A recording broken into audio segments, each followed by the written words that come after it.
साहित्य ज्ञान चैनल में आप सभी का स्वागत है। जिन छात्रों ने अभी तक चैनल को सब्सक्राइब नहीं किया है वे सब्सक्राइब कर लें और बेल आइकन को प्रेस कर लें, जिससे चैनल से जुड़ी हुई सूचनाएं आपको समय से मिलती रहें। प्यारे छात्रों, आज मैं आपको दादी माँ चैप्टर के शब्दार्थ और प्रश्नोत्तर लिखाऊंगा।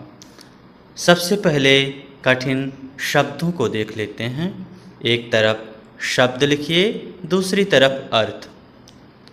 ज्वर मतलब बुखार, सद्य ताजा, हुड़क चाहत, अदृश्य जो दिखाई न दे, सरसाम सर पर चढ़ने वाला बच्चों का बुखार, विसूचिका संक्रमण वाला रोग, उरिन मतलब होता है ऋण से मुक्त, विलंब देर, दालान आंगन, भंडाफोर भेद खुलना, पछुआ पश्चिम, वात्याचक्र घटनाओं का क्रम, डावाडोल अस्थिर, निकसार निकास स्थान, सूद ब्याज, कार्परोजन कार्य का उद्देश्य, कतार पंक्तियाँ, पाँखें पंख, विलीन गायब, सहेज कर संभाल कर, चारा पशुओं का भोजन या विकल्प, घिनौना घृणास्पद। तो छात्रों, ये रहा शब्दों के अर्थ। जो भी कठिन शब्द थे उनके अर्थ आपको बता दिए गए हैं। इसके बाद आप प्रश्नोत्तर हेडिंग डालिए। प्रश्नोत्तर में लिखिए, पहला प्रश्न देखिए, लेखक को अपनी दादी माँ की याद के साथ साथ बचपन की और किन बातों की याद आती है।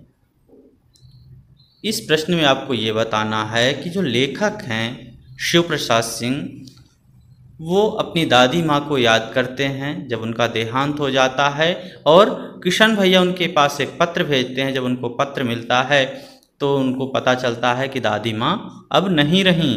तो उस समय दादी माँ की याद के साथ साथ उनको और कौन कौन सी बातें बचपन की याद आती हैं, ये आपको बताना है। देखिए उत्तर देखिए।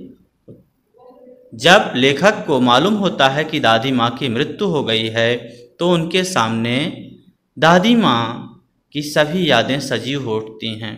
जब उनको पता चलता है कि दादी माँ नहीं रहीं तो जो भी पल उन्होंने दादी माँ के साथ बिताए थे वो सारे पल उनको याद आने लगते हैं, सारी बातें उनको याद आने लगती हैं।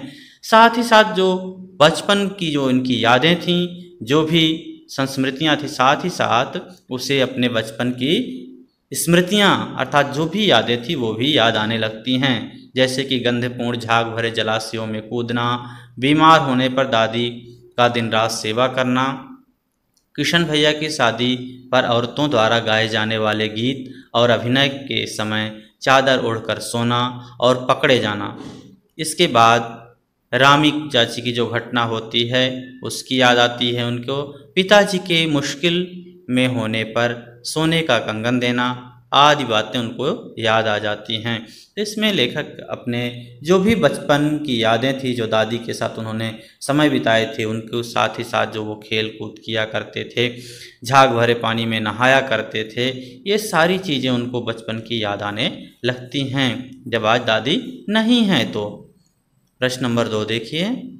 प्रश्न नंबर 2 में क्या बताया गया है कि दादा की मृत्यु के बाद लेखक के घर की आर्थिक स्थिति खराब क्यों हो गई। इस प्रश्न में ये पूछा जा रहा है कि जो लेखक हैं उनके दादा जब मर जाते हैं, उनके दादा की जब मृत्यु हो जाती है, उसके बाद हम देखते हैं तो जो लेखक हैं उनके घर की आर्थिक स्थिति क्या होती है, खराब हो जाती है। तो क्या कारण थे उसके, ये पूछा जा रहा है। उत्तर देखिए। दादा की मृत्यु के पश्चात लेखक की आर्थिक स्थिति खराब हो गई क्योंकि पिताजी व भैया ने धन का सही उपयोग नहीं किया। उन्होंने उनके जो पिता थे और उनके जो भाई थे किशन भैया, ये इन दोनों लोगों ने क्या किया, धन का जो इस प्रकार से सही उपयोग करना चाहिए, कहाँ कितना खर्च करना चाहिए, इस पर ध्यान नहीं दिया। और एक बात ये थी कि गलत मित्रों की संगत के कारण सारा धन क्या हुआ, धीरे धीरे खत्म हो गया, नष्ट हो गया। तो गलत मित्रों की संगत से सारा धन क्या हुआ, नष्ट हो गया।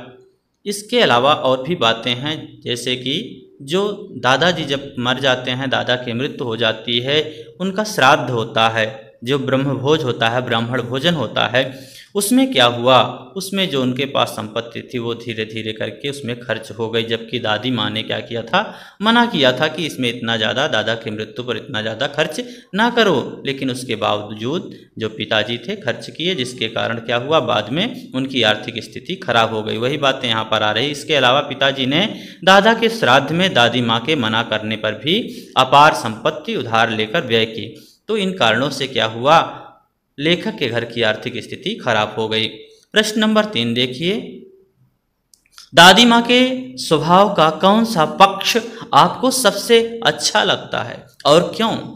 इस प्रश्न में ये पूछा जा रहा है कि जो दादी माँ थीं, उनके स्वभाव का आपको कौन सा पक्ष सबसे अच्छा लगता है, किस कारण से आपको अच्छी लगती हैं दादी माँ?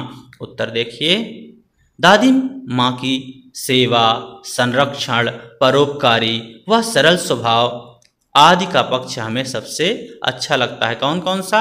एक तो वो सेवा अच्छे से करती थी, दूसरी बात ये थी संरक्षण, परोपकारी और सरल स्वभाव की थी।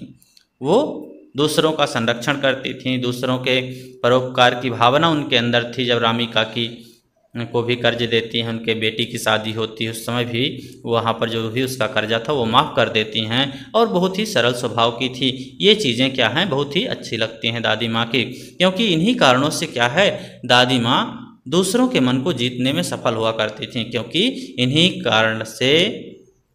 के कारण ही वे दूसरों का मन जीतने में सदा सफल रहीं।